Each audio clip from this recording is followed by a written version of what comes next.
tout le monde, alors on se retrouve aujourd'hui pour le bilan de ma rotation make-up du mois de janvier. Alors ce mois-ci, comme tous les mois maintenant, j'avais 10 palettes. La seule particularité c'est que j'ai chopé la varicelle. Voilà, mes enfants ont eu la varicelle. Le 1er janvier, mon fils a déclaré chez la varicelle et sous 15 jours, je l'ai attrapé. Donc pendant une semaine, vu que j'avais des boutons plein le visage, je ne me suis pas maquillée. Donc au lieu d'utiliser les produits 3 voire 4 fois comme c'était ce qui était attendu, j'en ai utilisé beaucoup que 2 fois. Certaines 3 fois, d'autres 2 fois.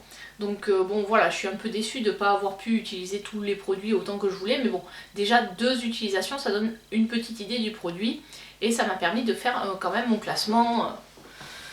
Enfin, je parle pour les palettes, ça a permis quand même de faire mon classement comme je le fais habituellement. Alors ce mois-ci, franchement, j'avais que des super produits. J'avais vraiment pas de produits où la qualité venait à pêcher. Donc c'est vraiment un classement que j'ai fait en fonction de ce que j'ai préféré utiliser et de mes attentes par rapport à un produit, une color story, etc. Donc c'est pour ça que peut-être vous ne serez pas d'accord avec moi sur ce que je vais vous présenter en vous disant celle-ci j'ai moins aimé, celle-ci j'ai plus aimé. Mais voilà, c'était vraiment en fonction des color story et des looks que j'ai fait avec. Donc pour commencer, en dernière position, je vous dis c'est vraiment pas parce que c'est un mauvais produit. C'est vraiment tous les produits que j'ai testés, c'est vraiment de très bonne qualité de produits. Mais voilà, c'est celui que j'ai moins aimé, c'est la Hummingbird, donc la collaboration Oden Ace et Fancy Face. Alors c'est plus la color story qui m'a un peu bloquée en fait, parce que les fards sont de très bonne qualité. Mais j'avoue que je me suis retrouvée un peu à pas trop savoir comment marier les couleurs, ou alors à me retrouver avec... bon, j'ai fait un make-up bleu par exemple, et c'était très foncé, enfin du coup ça m'a... Je me sentais pas vraiment à l'aise avec ce make-up là. Pourtant il était pas moche, mais voilà, j'en ai pas été satisfaite. Du coup c'est pour ça que je le mets dans cette position là. C'est des 3, c'est celle que j'ai le moins aimée parce que je me suis trouvée un peu perdue. J'ai dû utiliser une autre palette. De temps en temps j'ai une vieille palette Yves Rocher avec un trio de violets et ça m'a servi pour réussir à utiliser notamment les fards lumineux. Donc voilà, un peu déçue pour celle-ci. Ensuite, j'ai mis la Too Faced, la Christmas in Paris. Bon, après c'est une très bonne palette, il n'y a rien à dire. Les lumineux sont corrects, pas aussi bien que dans la Oden Ice, mais celle-ci j'ai plus facilement réussi à faire des looks avec. Je trouve que l'harmonie est bien pensée. Après voilà, c'est des fards qui restent de qualité correcte, c'est pas la meilleure des qualités Too Faced, mais ils sont bien. Et voilà, j'ai réussi à me faire des make-up facilement avec, donc voilà. Ensuite, la suivante c'est la Christmas in Los Angeles. Si elle arrive là, c'est parce que je trouve que le petit bleu là donne une touche de couleur bien sympa. J'ai fait également un mélange avec le Christmas in La La Land et celui-là pour donner un lumineux bien sympa aussi. Donc voilà, celle-ci avait un peu ma préférence par rapport aux combinaisons de couleurs qu'on pouvait avoir. Ensuite, j'ai mis la palette The Mandalorian de Colourpop, qui est très jolie, les lumineux sont très bien. Mais voilà, j'ai tourné un peu en rond avec cette palette. Donc j'ai fait un make-up gris et un make-up dans les tons marrons. Rien à dire, les lumineux sont bien. Celui-là c'est un duochrome. Après c'est le duochrome qu'on voit et revoit. C'est un peu le Moondust d'Urban Decay. C'est voilà. C'est un duochrome avec des reflets verts et violets. C'est celui qu'on rencontre le plus souvent un peu partout. Je pense que c'est le premier qui est sorti. Donc c'est une palette qui est très bien. J'ai bien aimé me maquiller avec, elle est de bonne qualité. Mais bon, voilà. Celle d'ensuite était mieux. Ensuite on reste chez Colourpop et j'ai mis la Smoke and Roses. Donc voilà, j'ai beaucoup aimé la color story. Les fards sont de bonne qualité. Les lumineux sont corrects. Voilà, une bonne palette de 30 fards avec à petit prix qui permet de faire des make-up des plus, on va dire des plus neutres, enfin on est toujours dans les tons rosés, mais des make-up très légers à un peu plus foncé, voire des smoky avec la dernière rangée du haut. Donc une très bonne palette. Voilà, si vous voulez pas investir dans la rétro de Natasha Denona, vous pouvez investir dans celle-là, vous coûtera un petit peu moins cher. Ensuite, alors là c'est par rapport à rapport qualité-prix, j'ai mis la pâte Magouache. Alors elle est très bien, je vous ai fait une vidéo où je l'utilise, je vous la mettrai par là. Voilà, les fards là, ces deux là sont vraiment, on a des très très beaux looks avec. Ils sont, comment dirais-je, très pailletés, donc si vous aimez pas la paillette, voilà, c'est pas la peine. Voilà, après c'est vrai que par rapport au prix de cette palette et les autres qui ont aussi des duochromes et qui sont aussi très bien à travailler, etc., c'est ce qui m'a fait la classer là. Donc ensuite, on passe à la Giant Wolf, donc toujours de Oden Eyes. Celle-là, c'est la collaboration avec Annette. Celle-ci, j'ai eu un peu plus d'idées. Il y a plusieurs fards duochrome. Elle est vraiment très jolie cette palette. Les fards sont de très bonne qualité. On a de très beaux fards. Enfin, je sais pas si vous allez le voir. Il y en a, c'est un peu plus des toppers, mais hop, il est au-dessus du marron. Voilà. Voilà, là à la limite, le seul reproche que j'aurais à lui faire, c'est que je trouve qu'il manque de couleurs un petit peu claires. Donc là c'est pareil, j'ai dû aller chercher des fards violet clair ou pastel dans une autre palette. Mais voilà, pour pouvoir blender en fait ces fards là qui sont quand même d'une bonne pigmentation et qui sont assez intenses. Ensuite, en troisième position, bah, c'est la Cinnamon Swirl de Too Faced. Là par exemple, voilà, là j'ai pas eu besoin entre guillemets, là c'est quelque chose où on est plutôt sur des tons clairs, des tons très passe-partout pour la vie de tous les jours. Ça je dirais c'est la palette au make-up inratable. Avec ça on peut facilement faire un make-up très portable de tous les jours. Et en combinaison avec cette palette ou la Hummingbird, on peut apporter vraiment une touche de couleur et une pigmentation vraiment très sympa. Mais déjà pour moi cette palette là se suffit à elle-même et voilà, pour les make-up de tous les jours, voilà, j'y suis allée, j'ai utilisé 4 fois quand même celle-ci. Donc par rapport aux autres où j'étais plus sur 2 fois, voilà, celle-là j'ai utilisé un peu plus parce que bah, le matin quand j'étais pressée, faut pas oublier ça, moi c'est ma contrainte du matin, c'est que bah, je pars, j'ai entre un quart d'heure et 20 minutes pour me faire un make-up complet.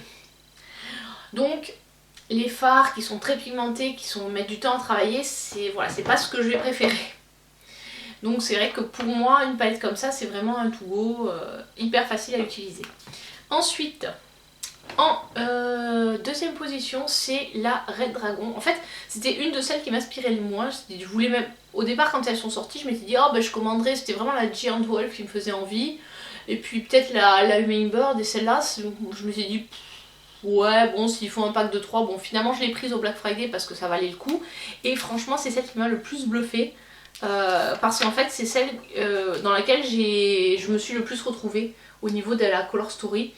Bah, il y a 2 fards duochrome déjà, ces deux là.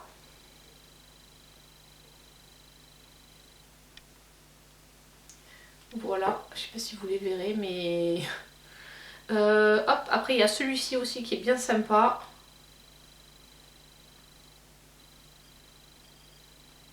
Qui est dans les roses dorées, là c'est celui d'en dessous.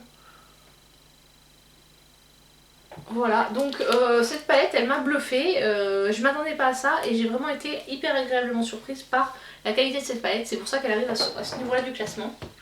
Et enfin la première, eh ben, c'est la Huda, voilà, celle-ci ben, c'est celle que je porte aujourd'hui, je sais pas si vous verrez. Voilà, je me suis maquillée avec. Tout le monde, enfin j'avais eu des critiques comme quoi elle était poudreuse et j'ai pas trouvé que les mats étaient plus poudreux que ça. J'ai eu quelques chutes de paillettes et c'est vrai qu'en regardant donc une des copines là, du groupe de make-up disait que en utilisant ce fard là comme base ça intensifiait les autres, les lumineux, et effectivement c'est ce que j'ai fait et le rendu est vraiment waouh. Donc voilà, c'était un super bon conseil. Mais j'ai vraiment trouvé les lumineux j'allais dire, ils sont exceptionnels sur cette palette. Franchement, j'ai été hyper agréablement surprise par le niveau de qualité des lumineux. Après voilà, c'est sûr qu'elle coûte un petit peu cher. Alors moi j'ai utilisé les 30 € de mon bon anniversaire dessus, donc elle m'est revenue à 37 €. Après je sais qu'au Black Friday elle était dans les 46 € je crois sur le site de la marque. Donc c'est quand même un prix qui est relativement correct pour une palette qui est fabriquée en Italie et qui contient 17 grammes de fard. Donc il y a 18 fards je crois. Oui c'est ça. Donc il y a un petit peu moins d'1 gramme par fard. Mais bon, voilà, enfin quand on regarde les prix, on est à peu près sur le même prix qu'une palette Anastasia, où il y a un petit peu moins de fard. Donc voilà, celle-ci franchement, moi je l'ai beaucoup aimée. Après voilà, je sais qu'il y a des avis de personnes qui trouvaient qu'elle faisait des chutes. Alors c'est vrai que les chutes tout ce qui est fard lumineux, il vaut mieux les appliquer au doigt pour éviter d'avoir des chutes. Sinon voilà, moi j'ai pas eu beaucoup de chutes. Franchement j'ai été étonnée de voir les critiques par rapport à ça. Mais voilà, moi je l'ai beaucoup aimée et du coup c'est pour ça qu'elle arrive en première position. Voilà pour ce classement palette. Alors avant de vous parler des autres produits que j'ai utilisés ce mois-ci, je voulais vous faire un peu un point sur les produits que j'utilise habituellement. En fait, ceux d'habitude je vous présente pas parce qu'en fait c'est ceux que j'utilise tout le temps. Il n'y a pas de changement, c'est des produits qui sont sur lesquels je fais pas de rotation puisqu'en fait c'est des produits que j'utilise et que je vais terminer avant d'en changer. Je me suis dit que ça pouvait être intéressant que je vous en parle un peu parce que ces produits là sinon je vous en parle qu'au moment des produits terminés. Donc au niveau des sourcils, en ce moment j'utilise le Gimme Brow Plus en teinte 3 qui est pas mal. Là il commence un peu je pense à être en fin de vie parce que je galère pour faire mes sourcils donc je dois bien tourner le produit comme ça pour en récupérer donc je pense qu'il va bientôt être terminé. C'est un produit que j'aime bien, c'est le deuxième que j'utilise et c'est un produit que je rachèterai forcément, enfin voilà. Pour moi il est très bien. Alors je pense qu'il est encore mieux quand on a des sourcils qui sont, comment dirais-je, peu fournis ou si vous avez des trous dans les sourcils, puisque d'après ce que j'ai compris, c'est un peu pour ça qu'il a été fait, pour vraiment combler les sourcils quand on a des sourcils un peu, comment dirais-je, pas troués, mais où il manque quelques poils, quoi. Donc moi ça me donne un petit peu de volume, ça permet comment dirais-je, de coiffer, entre guillemets, les sourcils et de leur donner la forme que j'ai envie et la texture que j'ai envie. Donc voilà pour ça. Au niveau de l'anti-cerne, là depuis quelques temps, vu que j'ai fini les autres, j'utilise le Shape Tape de Tarte, qui est, pour moi je le trouve vraiment bien. Après c'est vrai qu'il a tendance quand même à marquer un peu les ridules, donc j'ai tendance à en mettre très peu et à bien hydrater mon contour de l'œil. Sinon il va un peu m'assécher le contour de l'œil, donc c'est vrai que ce produit là, par contre il a une très bonne couvrance, il tient toute la journée et avec la poudre c'est bon, ça fait pas kiki ou quoi, voilà. Au niveau base à paupières, donc ce mois-ci j'ai utilisé, ça tourne, j'ai 3-4 bases à paupières aujourd'hui et donc ce mois-ci j'ai utilisé la Penterly de MAC qui est très bien. Alors c'est un paint pot, hein, voilà. À la base c'est pas une base à paupières mais bon tout le monde l'utilise un peu comme ça. C'est un fard crème. Donc il y a deux teintes, il y a la Soft Ocre et la Penterly que les gens utilisent en général. Sachant que la Penterly elle va plutôt tirer vers le rose et la Soft Ocre plutôt vers le jaune. Donc ça dépend de quelle couleur est votre paupière. Moi c'est vrai que c'est vraiment cette couleur là qu'il me faut. C'est vraiment la couleur de ma paupière, ça permet d'atténuer si c'est un peu rouge etc. Et d'unifier ma paupière et ça fait globalement très bien tenir les fards. Donc pour moi c'est vraiment la base que je rachèterai quand j'aurai fini mes autres bases on va dire. Voilà, au niveau poudre j'en ai deux. J'ai un fond de teint poudre, c'est le Kiko en teinte 02 de la collection Unexpected Paradise. Voilà, je l'utilise. Si je mets pas de fond de teint, j'ai tendance à utiliser celui-ci et il commence à se creuser. Je pense que je vais bientôt toucher le pan. Voilà, je sais pas si vous verrez mais je suis assez contente de l'avancer. Et ensuite la poudre libre que j'utilise quand j'ai mis du fond de teint liquide par exemple, c'est la BK. Donc là c'est pareil, j'en suis à peu près, je pense que j'ai utilisé à peu près la moitié de la poudre. C'est une bonne poudre mais elle est censée être rafraîchissante puisque c'est poudre de finition et de retouche hydramiste. J'ai pas vu l'effet rafraîchissant mais bon. Ensuite les mascaras j'en ai deux. Celui que j'ai ouvert récemment c'est le Lavera, le Natural Definition, qui est une brosse. En fait j'ai été très surprise de voir la brosse, je m'attendais pas du tout à voir ça.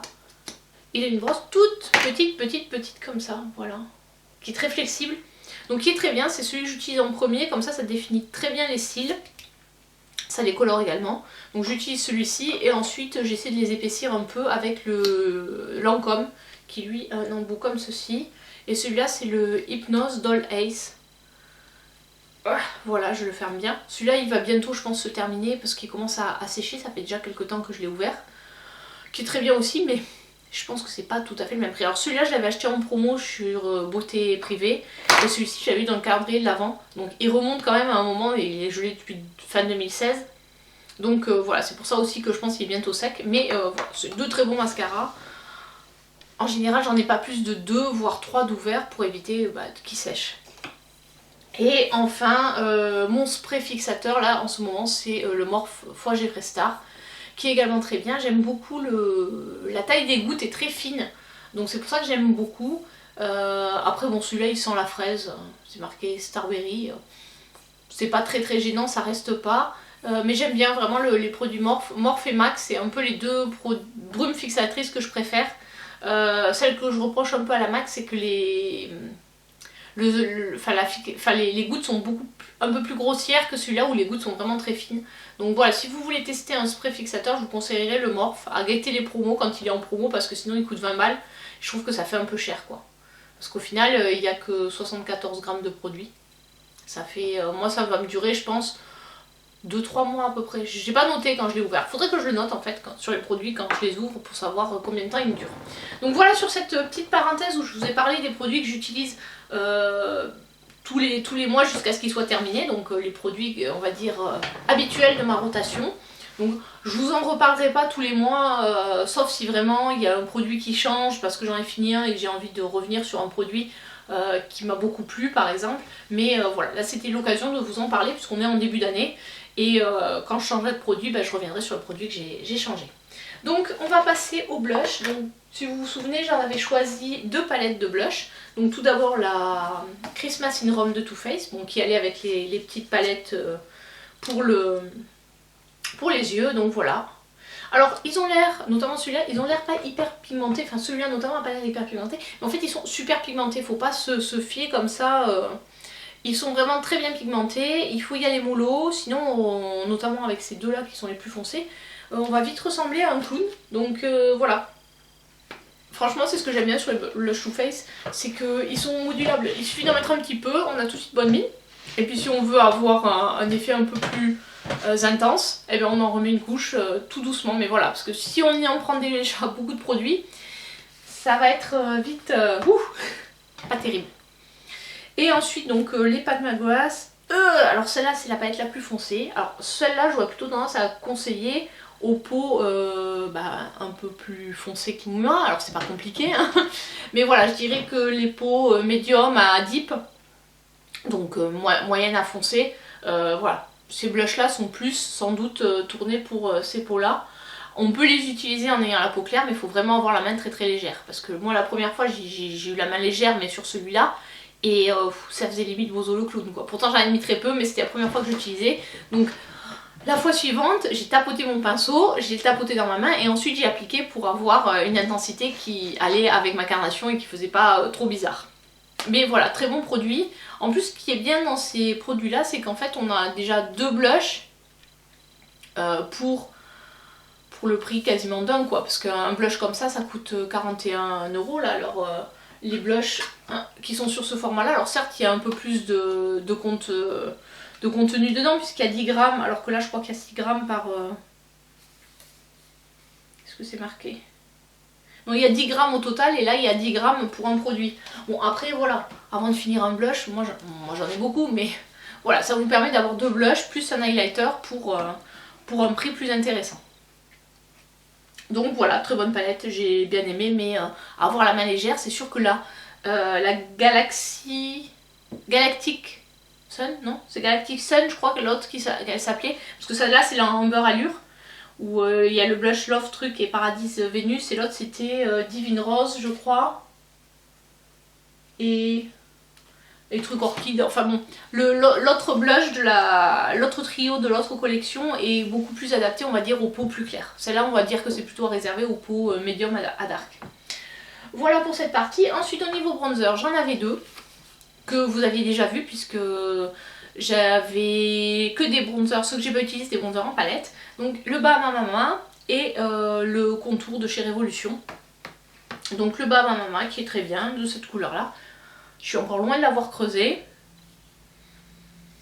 C'est celui que je porte aujourd'hui, je l'aime beaucoup. Alors celui-là, on va dire que c'est plutôt une poudre de contouring plus qu'un bronzer parce qu'on est vraiment sur un ton, des tons un peu froids. On n'a pas ce côté orangé qu'on peut retrouver dans certains bronzers. Après, voilà, pour l'hiver, je trouve que c'est pas plus mal. Et celle-ci, bah, ça c'est vraiment une poudre de contouring. Alors moi, celui que j'ai le plus utilisé, c'est celui-ci. J'ai utilisé aussi celui-ci, mais je pense que celui-ci sera mieux pour l'été. Voilà, en fait c'est ces trois là que j'ai utilisé. Celui-là je l'ai pas encore trop touché parce que je le trouve vraiment très foncé. Après voilà, ça c'est une palette qui coûte 6 balles. Donc bon, si j'en finis que 3 dedans, bon c'est pas bien grave. Voilà pour ça. Ensuite on va passer aux highlighters. Là j'en avais 4. Alors on va commencer par celui de la Pat McGrath, qui est celui-ci, qui est très bien. Très portable pour tous les jours parce qu'il n'est pas trop pailleté, pas trop flashy. C'est un peu la même chose qu'avec celui de chez Kiko, là le Secret Gold de la collection Lit des Fables, qui est comme ceci. Voilà, pareil, c'est aussi un highlighter très portable. Celui-ci de Colourpop, le Seismic, est quand même beaucoup plus pailleté. Donc là on va aller vraiment sur quelque chose d'un peu plus intense au niveau des... Voilà. Au niveau du rendu. Donc voilà. Après c'est pas vraiment des paillettes, c'est vraiment très très lumineux. Et enfin le tout dernier qui est aussi un Colourpop, que j'ai un peu de mal à faire moi en ce moment, qui est le Wild Orchid, qui lui a vraiment ce côté, bah, c'est celui que je porte aujourd'hui. Il a un côté un peu blush lumineux, donc je trouvais qu'avec un blush mat, il était bien parce qu'il apportait ce côté lumière, un peu highlight, vu qu'il est quand même mauve. Et voilà. En plus, il sent bon. Je sais pas trop ce qu'il sent, mais je pense que c'est parce que c'est de la collection Sol et que la marque Sol Body là, de Colourpop, elle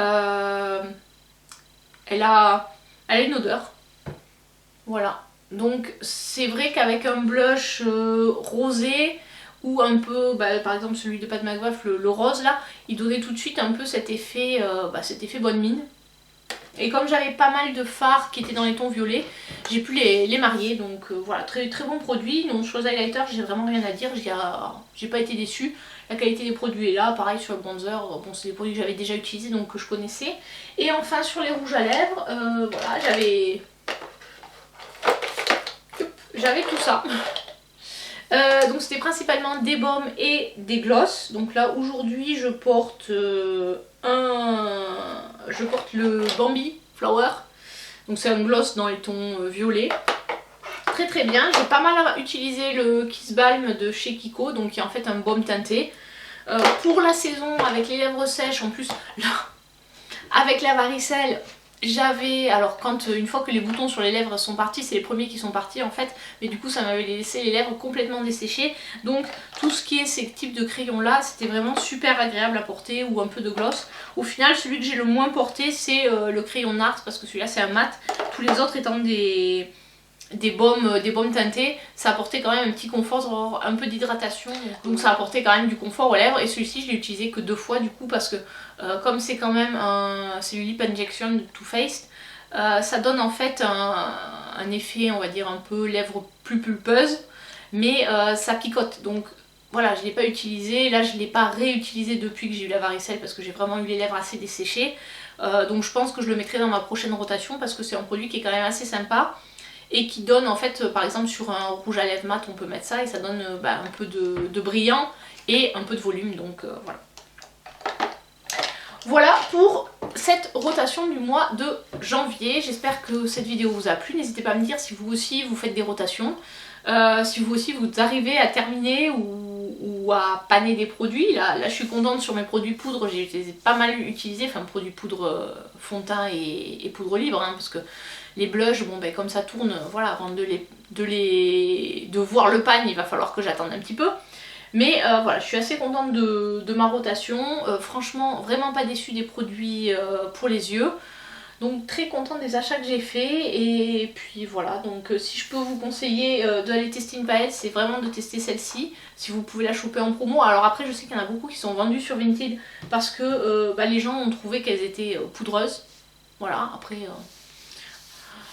si ça peut vous permettre de choper cette palette autour de 25-30 €, bah, j'allais dire, allez-y, foncez, pour moi ça vaut vraiment le coup.